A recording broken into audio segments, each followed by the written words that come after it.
Bom, aqui a gente quer saber duas coisas. Queremos saber qual vai ser a quantidade de calor, né, necessária para aquecer 0,5 litros até você atingir 37 graus Celsius e qual o calor perdido por hora, considerando 20 respirações por minuto. Bom, então vê só, pessoal. Como nesse problema você não está acontecendo mudança de estado físico, essa quantidade de calor é justamente o calor sensível, beleza? Porque não está acontecendo mudança de estado físico. E a quantidade de calor sensível é dada por quem? Massa vezes o calor específico vezes a variação da temperatura. Então, a primeira resposta ela está praticamente resolvida aqui, tá? E depois a gente quer saber a quantidade de calor perdido por hora. Então, após eu achar essa quantidade de calor sensível, a gente vai considerar 20 respirações por minuto e converter isso para horas, tá bom? Então, segue essas duas dicas. Acha primeiro a quantidade de calor sensível, depois você faz a outra pergunta, que é achar a quantidade de calor perdido por hora. Bom, então vê só. Essa quantidade de calor, ela vai ser a massa, tá bom? Que ele foi dado aqui, ó. A massa de 1 litro de ar seja 1,3 vezes 10 a menos 3. Só que eu tenho meio litro, né? Então essa minha massa vai ser dada por quem? Bom, a minha massa vai ser metade, né? Ou seja, vai ser 1,3 vezes 10 a menos 3 quilogramas. Já como eu tenho meio litro, isso aqui seria a massa para 1 litro. Meio litro é metade. Então vou dividir aqui, ó, por 2. Então essa nossa massa vai ser 0,65 vezes 10 a menos 3 quilogramas, beleza?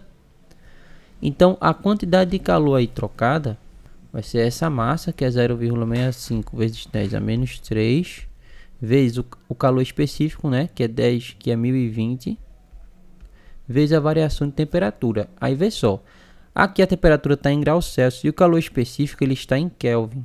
Só que como você está falando de variação, a variação em Kelvin é igual a variação em graus Celsius, beleza? Então eu posso fazer aqui final menos temperatura final menos inicial, que dá no mesmo. Então aqui, ó, 37 mais 20, porque aqui está menos 20, né? Então seria 37 menos 20, beleza? Com isso, a quantidade de calor vai ser um valor de aproximadamente 38 joules. Tá? Então a gente aqui já achou uma parte do gabarito. Só que agora vê só. Eu quero saber o calor perdido por hora, considerando 20 respirações por minuto. Então vê só.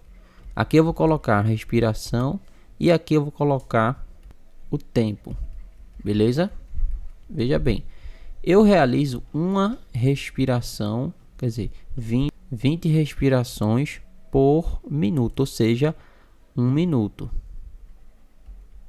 Só que eu quero realizar uma certa quantidade de respirações para 1 hora, porque ele quer saber o calor perdido por hora. Em 1 hora são 60 minutos, tá bom? Então a quantidade de respirações que a gente vai fazer vai ser dada aqui, ó. Você pode fazer meio pelos extremos, ou perceber que de 1 para 60, você multiplicou por 60, multipliquei esse lado aqui também, vão ser um total aí de 1.200 respirações, tá bom? Agora vê só, essa quantidade de calor ela serve para cada respiração. Veja que a pergunta aqui foi feita assim, ó: qual a quantidade de calor necessária para aquecer 0,5 litros de ar trocado na respiração? Então isso aqui, essa quantidade de calor é a quantidade de calor na respiração, para uma respiração. Logo, para 1.200 respirações, então vamos ter que fazer o quê? Para a gente achar a quantidade de calor, basta que a gente multiplique 1.200 por 38, tá? E assim a gente consegue achar o calor perdido por hora, considerando 20 respirações por minuto, tá certo? Então aqui, essa quantidade de calor vai ser dada por 45,6 kJ por hora. Portanto, ficamos com a letra C, beleza?